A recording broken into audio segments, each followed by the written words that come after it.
December నెలలో GST వసూళ్లు record సృష్టించాయి. ప్రభుత్వ ఖజానాకు భారీ ఆదాయాన్ని అందించాయి. గురువారం జనవరి 1, 2026న డిసెంబర్ 2025 జీఎస్టీ వసూళ్ల గణాంకాలు విడుదలయ్యాయి. 2025 సంవత్సరం చివరి నెలలో వసూళ్లు 6% పెరిగి 1.74 లక్షల కోట్లకు చేరుకున్నాయి.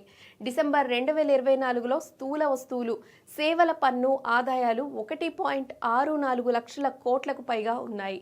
ప్రభుత్వం విడుదల చేసిన డిసెంబర్ నెల జీఎస్టీ వసూళ్ల డేటాను పరిశీలిస్తే ఇది వార్షిక ప్రాతిపదికన 6.1% పెరిగి 1.74 లక్షల కోట్లకు పైగా ఉంది. భారీ పన్ను కోత ఉన్నప్పటికే దేశీయ అమ్మకాల నుంచి వచ్చే ఆదాయంలో నెమ్మదిగా వృద్ధి చెందిన తర్వాత జీఎస్టీ వసూళ్లు పెరిగాయి. దేశీయ లావాదేవీల నుంచి వచ్చే స్థూల ఆదాయం 1.2% పెరిగి 1.22 లక్షల కోట్లకు పైగా పెరిగింది. డిసెంబర్ నెలలో దిగుమతి చేసుకున్న వస్తువుల నుంచి వచ్చే ఆదాయం 19.7% పెరిగి 51,977 కోట్లకు చేరుకుంది.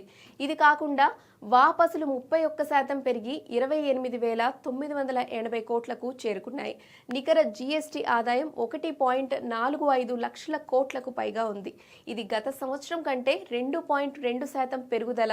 సెస్ వసూళ్లు గత సంవత్సరం చివరి నెలలో 4,238 కోట్లకు తగ్గాయి. డిసెంబర్ 2024లో 12,003 కోట్లుగా ఉంది.